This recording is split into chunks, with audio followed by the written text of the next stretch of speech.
Here we back. Now today we got an interesting video. We're gonna get into it. Today's video is gonna be a follow-up video to one I dropped a few days ago entitled The Importance of Cultural Propaganda.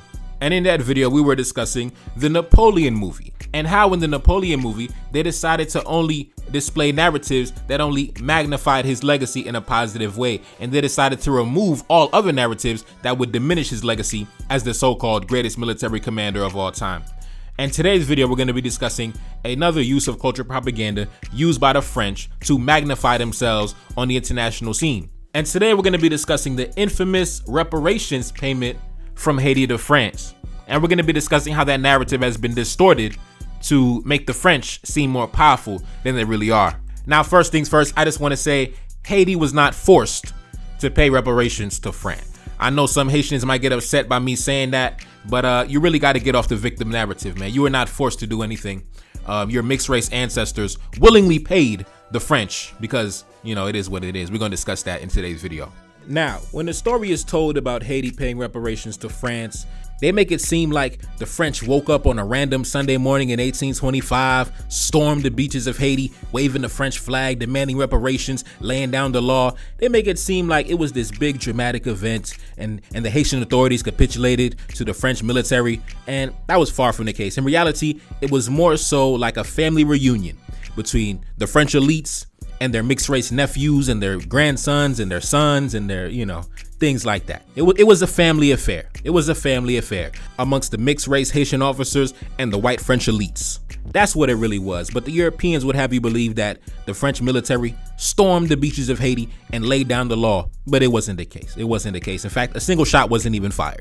Now, as you already know, Haiti gained its independence in 1804, but the deal for reparations was not signed until 1825, over 21 years after the fact. And in 1825, it was actually the third attempt made by the French to secure this agreement.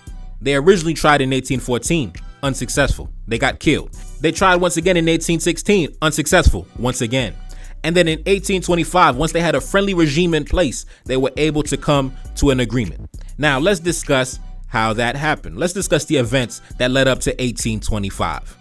Now, as you can see, I have a map on the screen of the geopolitical situation of the island of Hispaniola during that time. Up north, in the Kingdom of Haiti, it was controlled by General Henry Christophe. Down south, the Republic of Haiti, it was controlled by General Alexandre Pétion, and then after that, General Jean-Pierre Boyer. General Jean-Pierre Boyer was the one who signed the agreement, number one. And I believe in modern currency, the agreement amounted to somewhere around $21 billion. Now, let's discuss the political figures involved at the time. Take a look up on the screen. In 1814, the mixed-race president of the Southern Haitian Republic, Alexandre Pétion, suggested to the French government that Haiti pay an indemnity to the former plantation owners whose property had been seized by the Haitian government when the country declared its independence in 1804. The goal was to undermine the plantation owners lobbying in France for a military expedition to retake the colony. France was uninterested at first, but later accepted the idea when France had an economic downturn and their government needed the money. Under a naval blockade in 1825, the mixed-race Haitian president Jean-Pierre Boyer accepted French terms for recognition of Haitian independence, including 150 million francs to be paid over 5 years to the former plantation owners against the wishes of the black majority. Now, let's get into it. As you can see, the Kingdom of Haiti up north was controlled by King Henry Christophe from 1807 to 1820. The Southern Republic of Haiti was controlled by Alexandre Pétion from 1807 to 1818 until his death. And then it was controlled by his successor, Jean-Pierre Boyer, from 1818 to about 1843 or something like that, when he controlled the entire island, including the Dominican Republic. Now, let's discuss Christophe. Now, first things first, anybody who follows my channel, you already know how I feel about King Henry Christophe, man. One of the greatest black men to ever touch the soil of the planet. Now, let's get into it. Take a look up on the screen. The French forces were defeated, and Haiti was declared an independent republic on November 27, 1803. The Republic of Haiti was divided into two states, and Christophe was elected president of the northern state in February of 1807. Alexandre Pétion was elected president of the Southern Republic in March. The division between the republics was to last for a decade. President Christophe set out to improve all aspects of life in the northern province. One of his major concerns and preoccupations was defending his country from internal and external aggression. He had a huge fortress built on a mountain peak overlooking Le Cap, 3,000 feet above the sea. The huge stronghold, which still exists today, was built in the shape of a ship, covering 16 acres, with some walls soaring 140 feet high. The education of the Haitians was Christophe's second priority. He solicited teachers from the United States and Britain to build schools. This ultimately raised the former slaves to a literacy level unequaled in the Western Hemisphere. Christophe decided to improve a black kingdom in the Western Hemisphere to continue improving Haitian life. At a Council of State on March 28, 1811, he declared Haiti as a kingdom, with himself as King Henry I. Now, for those of y'all that have been following my channel for a very long time, none of this information is new to you. Go to my playlist section. We have endless information on Christophe. I'm probably the number one historian on Christophe's life on the planet. You know, nobody does it like me, man. But anyways, let's continue. Christophe offered the ruler of the South, Alexandre Pétion, the opportunity to be absorbed into the kingdom. Pétion refused, and the relationship between the two men and their respective countries remained strained until Pétion died in 1818. In August 1820, Christophe suffered a stroke that left him partially paralyzed. When the news spread of his infirmities, the seeds of rebellion began to grow. On October 2nd, 1820, the military garrison at St. Mark led a mutiny that sparked a revolt. The mutiny coincided with the conspiracy of Christophe's generals. Some of his trusted aides took him to the citadel to await the inevitable confrontation with the rebels. Christophe ordered his attendants to bathe, dress him in his formal military uniform, place him in his favorite chair in his den, and leave him alone. Shortly after the attendants left his side, Christophe committed suicide by shooting himself with a silver bullet on October 8th, 1820. Christophe had made agreements with Great Britain that Haiti would not threaten its Caribbean colonies. In return, the Royal British Navy would warn Haiti of imminent attacks from the French. In 1807, the Parliament of the United Kingdom passed the Slave Trade Act of 1807 to abolish the importation of slaves into the British Empire. Because of increased bilateral trade with Great Britain, Christophe's government earned an enormous sum of British pounds for his treasury. By contrast, Pétion's Southern Republic of Haiti became much poorer because the land share system reduced agricultural productivity and exports began to fall. Now, when you examine the geopolitical situation of the Northern Kingdom of Haiti and the Southern Republic of Haiti, it was two completely different worlds. Up north, it was prosperous, it was lavish, it was productive, it was rich, it was powerful. Down south, it was corrupt, it was poor, it was crime-ridden, it was upside down. Now let's continue. After Napoleon abdicated the throne in April 1814, King Louis XVIII attempted to take back the colony. The Treaty of Paris, ratified on the 30th of May, gave neighboring Santo Domingo back to Spain and granted an extra 5 years of slave trade in which to recoup losses entailed by the abolition of slavery. In October 1814, King Henry's ministers made public the evidence of French schemes to try and recover the former colony, in the form of letters carried by French agents captured on the island. In the ensuing uproar, the nation mobilized for an expected French invasion and began an international public relations campaign. From November on, reprints of Haitian pamphlets, newspapers, and open letters appeared in print media across the Atlantic world. Such broadsides and editorial interventions were accompanied by critical theoretical texts on race and colonialism, such as Pompin Valentin Vasti's The Colonial System Unveiled. Now, listen, if you go to my homepage on my YouTube channel, or even in my playlist section, I have a playlist entitled The Colonial System Unveiled, where I read this entire book they just mentioned, where it examined all the French crimes against humanity. It exposed the French. It even exposed the French slaveholders and the exact crimes they committed against the Haitian citizens. Go read that book. Go listen to that book, man. I read the entire book. Classic book. One of the greatest books I ever read, man. Crazy, crazy book. Let's continue. In December 1815, two important events with American hemispheric significance took place in Haiti.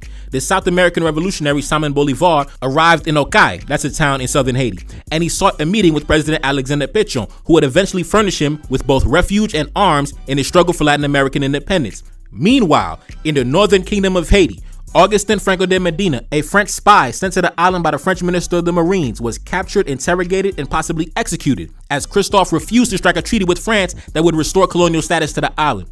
Both of these events struck an important blow against European colonialism in the American hemisphere. Now, going back to the importance of cultural propaganda. How come the French never mentioned the name of Augustin Franco de Medina, the French diplomat that was sent to Christophe's territory who ended up getting murdered? How come they never mentioned the fact that when they tried to strike an agreement with Christophe, Christophe arrested them and killed them? Because the importance of cultural propaganda, like I mentioned before. Now let's continue. Let's discuss Alexandre Pétion. the president of the Southern Republic. Now, he did not sign a deal for reparations with the French. He was already dead in 1818 by the time the deal was signed. Keep in mind, the deal was signed in 1825. Christophe and Alexandre Pétion were already dead for many years by then. Now, let's discuss the life of Alexandre Pétion and his background. Take a look up on the screen. NelsonAmadeus Pétion was the first president of the Republic of Haiti from 1807 until his death in 1818. One of Haiti's founding fathers, Pétion belonged to the revolutionary quartet that included Toussaint Louverture, Dessalines, and his later rival, Christophe. Regarded as an excellent artilleryman in his early adulthood, Pétion would distinguish himself as an esteemed military commander with experience leading both French and Haitian troops. The 1802 coalition formed by him and Dessalines against French forces led by Charles Leclerc would prove to be a watershed moment in the decades-long conflict, eventually culminating in the decisive Haitian victory at the Battle of Vertières in 1803. Pétion was born Anne-Alexandre Sabès in Port-au-Prince to Pascal Sabès, a wealthy French father, and Ursula, a free mulatto woman, which made him a quadroon. Like other jeunes couleurs with wealthy French fathers, Pétion was sent to France in 1788 to be educated and study at the military academy in Paris.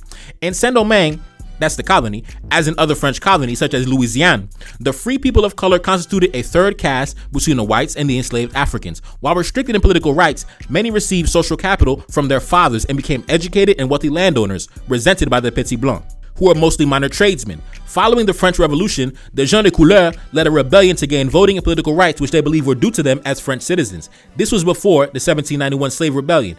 At that time, most free people of color did not support the freedom or rights for slaves. I'm going to repeat that. At the time, most free people of color, meaning these light-skinned niggas with white fathers, they did not support the freedom and political rights for the blacks. Now let's continue. Now let's discuss President Jean-Pierre Boyer. Now this was the motherfucker that actually signed the agreement with his his white fathers and his white uncles and his white grandfathers and his white cousins and his white half brothers to pay reparations to his white side of the family. Now let's continue. Jean-Pierre Boyer was born in Port-au-Prince and was the biracial son of a French tailor and an African mother, a former slave from the Congo. He was sent to France by his father for his education. During the French Revolution, he fought as a battalion commander and fought against Toussaint Louverture in the early years of the Haitian Revolution. I'm going to repeat that. During the French Revolution, he fought as a battalion commander in the French army and fought against Toussaint Louverture in the early years of the Haitian Revolution. He later allied himself with André Rigaud, also of mulatto ancestry, and the abortive insurrection against Toussaint Louverture to keep control of the southern region of Saint-Domingue. I'm going to repeat that. He allied himself with André Rigaud in the abortive insurrection against Toussaint Louverture to keep control of the southern region of Saint-Domingue. What's understood doesn't have to be explained. Let's continue. Boyer was anxious to eliminate the threat from France and open negotiations. An agreement was reached on the 11th of July, 1825, when Boyer signed an indemnity treaty. It stated that France would recognize Haiti as an independent country in return for 150 million francs paid within 5 years. While this sum was later reduced to 90 million francs, it was a crushing economic blow to Haiti. Now, I'm going to jump into one of my favorite books. As you can see, take a look up on the screen. Henry Christophe and Thomas Clarkson, A Correspondence, where we discuss this matter even further. Take a look up on the screen. As you can see on this page right here, it said that President Alexandre Pétion carried on extensive negotiations with the French. Meanwhile, Christophe's conduct stands in sharp contrast to that of Pétion. You see, Christophe wasn't going to pay a fucking dime. When the French came to negotiate with him, he killed the French diplomats. He said, "Don't ever disrespect me on my territory, nigga. I'll fucking shoot you, boy." You know what I'm saying? I'll fucking kill you. Meanwhile, when the French went down south to the Southern Republic of Haiti, controlled by Alexandre Pétion and Jean-Pierre Boyer, they were welcomed in, they had dinner, they discussed matters of state. Alexandre Pétion was like, "Listen, come on, family, come on in, let's have dinner, let's talk business." Meanwhile, they couldn't even step foot in Christophe's territory without the threat of death looming over their heads. Now let's continue. In November, the French commissioner, Augustino Franco de Medina, who had formerly been a plantation owner in Spanish Santo Domingo, left Jamaica for Monte Cristi, where he stopped to inspect his estates. When he crossed the border into Haiti, Christophe, having been forewarned, was ready for him. He was proclaimed to be a spy and his papers were seized. Thus, Christophe came into the possession of the secret instructions issued to the commissioners by the French cabinet and full knowledge of the duplicity of the French. Medina was called before a military tribunal and interrogated. He not only confirmed the information and the instructions, but he boldly revealed that plans were actually underway in France for the invasion of Haiti. He was found guilty of treason and imprisoned. Now, in the beginning of the video, when I had said, Haitians need to stop this victim mentality, saying, oh my God, the French forced us to pay reparations. They destroyed our economy. They forced us to pay. We had no choice. We had to do it. No, you didn't. No, you didn't. No, you didn't. No, you didn't. The French didn't force you to do anything. No, you didn't. Stop this victim narrative. No, the French came to Haiti multiple times, then they got murdered. Niggas got murked. So stop with this victim narrative. Oh, they forced. We had no choice but to do it. Stop. It was a collaborative effort between the French elites and their mixed race mulatto offspring and their nephews and their grandsons and things like that. The mixed race boys had sympathy for their white fathers and their white grandfathers and their white, aunties and shit like that. So they cut the check. That's all it was, bro. They cut the check. Anyways, man, let's continue. Take a look up on the screen. Enraged at this new affront, Christophe issued a declaration on November 20th, 1816, asserting that he would not negotiate with France on any other footing than that of power with power, sovereign with sovereign, and that the preliminary basis of negotiation must be a recognition of independence of Haiti, not only the kingdom but Pétion's domain as well. Christophe insisted that no definitive treaty shall be concluded with this government without having previously obtained the good offices and mediation of a great maritime power, which will guarantee the fate of the treaty from ever being broken by the French.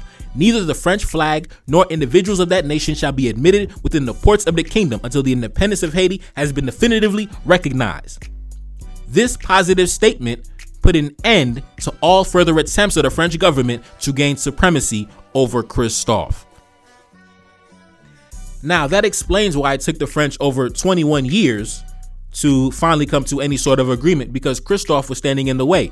You see, the French already had an understanding with their mixed race offspring and their mixed race progeny down south. They were already willing to pay going back to 1814, but Christophe was the only one standing in the way. So when Christophe died in 1820, the runway was clear. It wasn't until the black man was removed from power that the French were finally able to get a regime that was friendly to their interests and come to an agreement. But they try to sell you this fantastical narrative of how they came and laid down the law and forced the Haitians to capitulate, when in reality, no, that wasn't the case. That wasn't the case. In fact, still to this day, the French government has never recovered the body of Augustin Franco de Medina. They never recovered the body. They just forgot about that nigga. Let's continue.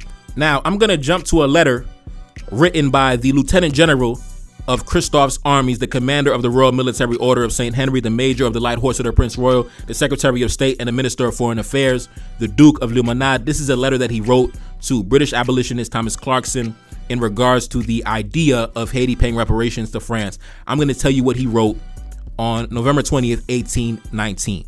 Take a look up on the screen. He said, "It is not possible. It is not for one moment to be considered. Free men could never accept such a condition without covering themselves with infamy. The ex-colonists are our natural and implacable enemies. They tortured us when it was in their power to do so, and they never ceased to seek an opportunity to renew their torture. It would therefore be altogether unjust and unreasonable to ask the Haitian government to come to the aid of such men. In the face of such powerful reasons, we feel confident that the question of an indemnity to the ex-colonists will be disposed of." So listen, that was the foreign policy of Christophe's government at the time. He refused to pay a single dime, and he told the French, "Listen, a French citizen is not allowed to arrive on my country. The French flag is not allowed to fly in my ports. And if any of you ever come back again, nigga, I'm shooting y'all in the head." Anyway, let's continue. Now, I'm going to read a letter written by British abolitionist Thomas Clarkson. And he wrote this letter to King Henry Christophe, I believe, in the year 1819. Actually, it was the year 1820, my fault. The year 1820. And I'm going to read the entire letter to you. And I think it's going to be very, very, very interesting. Take a listen. Let's go. Thomas Clarkson said, "My friend, I have the honor of writing to your majesty by Mr. Burt on the 28th of April last on your proposed treaty with France, which you requested that I would execute personally at Paris. Directly after this, I proceeded to Paris. I did not, however, act there in a public capacity, but as a private individual, as I had no other terms to offer on the part of your majesty but those of a free trade with France and neutrality in the case of war. I'm sure that I should have been dismissed by the French government in the very beginning of the negotiations if I had been there as your envoy. By acting there in a private capacity, I have offended no one. I have learned what would have been at the time the terms of a French treaty with Haiti without pledging you to anything or without ever discovering that you were even anxious for it.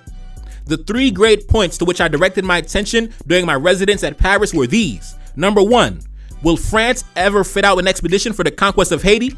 Number 2, will France ever acknowledge the independence of Haiti? And number 3, upon what terms will France consent to acknowledging such independence?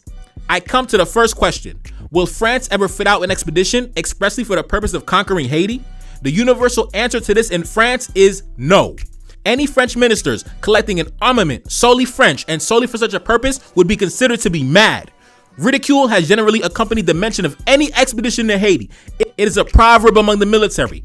As hopeless and disastrous as the expedition of Leclerc. Now, the expedition of Leclerc, that was the military campaign back in 1803, back in 1804, right? General Charles Leclerc was Napoleon's brother-in-law who was sent as the military commander of the military campaign to restore slavery into Haiti.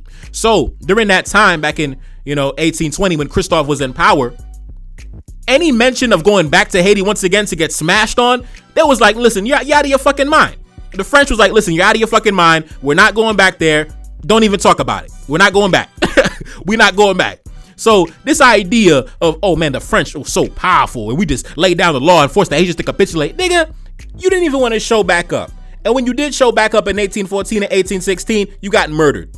You got murdered and you were so bitch made and pussy, you didn't even demand the recovery of the body of the French diplomat Augustin Franco de Medina. You sent him to get killed by Christophe and you didn't even recover the body. And you didn't even exact revenge upon Christophe. That was an act of war. When your French diplomat Augustin Franco de Medina was murdered in Haiti, that was an act of war. And you did not even seek vengeance upon Christophe. Niggas is pussy. Let's continue.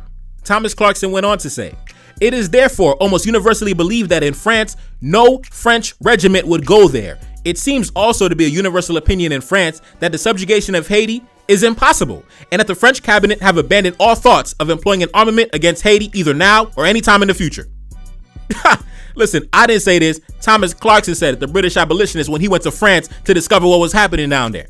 So this narrative of this unstoppable, impenetrable, indomitable French military is not the case, bro. It's not the case. It was not until the French were able to secure a regime in Haiti that was friendly to their interests, a regime that was led by their mixed race nephews and grandsons and children and their progeny. That was when they were able to come to an agreement. But until then, they were not able to come to any agreement. And in fact, as you can see right here, they gave up all hope. They said all hope is lost. Man, Christophe is that guy. Christophe is that nigga. Christophe is that dude. Man, it's over for us. It's over. It's over. All is lost.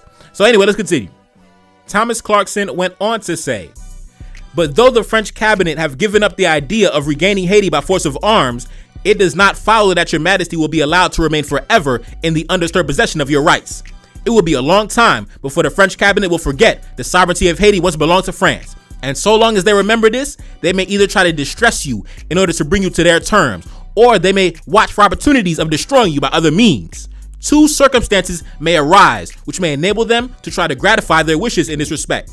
Number one, if there should ever be, unhappily, a quarrel between your majesty and General Boyer, and as we already know, the president of the Southern Republic at the time was President Boyer, the biracial son of a white Frenchman. Let's continue. If there should ever be, unhappily, a quarrel between your majesty and General Boyer, it is supposed that the French would interfere by sending an armed force to Haiti. They have their eye constantly upon Haiti with this intention, and I believe they indulge the hope of being able to realize it one day or the other. This hope is founded upon the hatred which is said to subsist between your majesty and General Boyer, but principally upon those pages in the Royal Almanac of Haiti, where your majesty still retains the names of Port-au-Prince, Jacmel, Lecay, Jérémie, and other places currently occupied by General Boyer, as if they were now under your own government, or as if you intended some time or the other to make them your own. They consider this latter as an unequivocal proof that you have in contemplation to try to subjugate General Boyer. In the case of an open rupture, they would undoubtedly assist General Boyer with a large naval and military force they could collect. Now, time out. Hold up. You saw what Thomas Clarkson said. Thomas Clarkson said the French have given up all hope of going toe-to-toe militarily with Christophe. But they said, in the case of General Boyer, they would assist General Boyer militarily, their biracial son. Keep in mind, that's very important in this context. That is very important. They said, the French said they would assist their biracial son militarily with a large, massive naval and military force to destroy Christophe, to install Boyer's regime to reign supreme over the entire island. This never happened because Christophe ended up dying in the same year. But the French, that was the original plan. The original plan was to assist and back and fund and provide weapons to Boyer to destroy Christophe. They were going to supply arms to their biracial son to destroy the black man. Man, listen, man. Geopolitics is crazy, bro. Let's continue. We got to run that back one more time. In the case of an open rupture, they would undoubtedly assist General Boyer with as large a naval and military force as they could collect. For it is my duty not to conceal from you that the French cabinet are far better disposed toward General Boyer than towards yourself. The French cabinet are far better disposed toward General Boyer than towards yourself. Which makes sense. Of course, it makes perfect sense. It makes perfect sense. Let's continue. Number 2. If your majesty or General Boyer should do anything which should have the appearance of meddling with European concerns or with the present state of the slave colonies belonging to the different maritime powers of Europe, it is supposed that the French cabinet would do their utmost to engage every power in Europe to make a common cause with France in the entire subjugation of Haiti. That is, in the entire annihilation of both your majesty and General Boyer. It would appear then that so long as your majesty and General Boyer should live in peace and harmony with each other, and so long as you should afford to Europe no cause of suspicion that you intended to interfere with the condition of the slaves in the different islands in your neighborhood, you would have nothing to fear from the French cabinet. Now, that was the letter written from Thomas Clarkson to King Henry Christophe in 1820. Unfortunately, Christophe would die a few months later in that same year. So once Christophe died, like I mentioned before, General Boyer invaded the north, took power in the north, went into the east, took power of the Spanish territory, and he became the absolute ruler of the entire island. And that is when the French were able to come to an agreement for reparations, when their biracial son was in power. That was the fact. That was the fact of the matter. The biracial generals, the quadroon generals, they already agreed to pay France years before, back in 1814. The only person standing in the way was Christophe. The only person standing in the way was Christophe. So when the French decided to do a show of force in 1825 and send boats to the country, that was useless because General Boyer already agreed to pay years before. General Boyer was already willing to pay several years before. General Alexandre Pétion was already willing to pay several years before.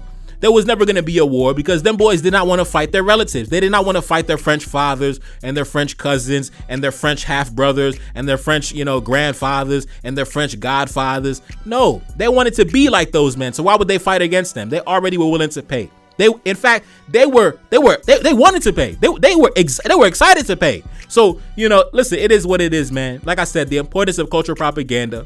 The French, in an effort to make themselves seem all powerful and unstoppable, they twist the narrative in a way to make themselves seem like they came to Haiti, marched and stormed the seas of Haiti, stormed the beaches of Haiti, and forced the black man to capitulate, when in reality, it was the biracial man, it was your biracial offspring that willingly paid you and cut the check. He willingly cut the check. The biracial son that you created with our women, with our black women, you decided to weaponize him against us and forced him to pay reparations. Well, you didn't force him to pay. He just willingly cut the check with no effort and no shot fired. So it is what it is. That's the reality of the matter. That's the truth behind the reparations payment from Haiti to France. And, it is what it is, man. It is what it is. Take a look up on the screen. Due to the unrealistic demands pushed by France, Haiti was forced to take large loans from French banks, enriching the bank shareholders. Though France received its last payment in 1888, the government of the United States funded the acquisition of Haiti's treasury in 1911 in order to receive interest payments related to the indemnity. In 1922, the rest of Haiti's debt to France was moved to be paid to American investors. It took until 1947 for Haiti to finally pay off all the associated interest to the National City Bank of New York. Anyways, man, it's your boy Neferkari Salim back in the building. Yes, indeed. Cash App up on the screen, and I'm gone. Peace.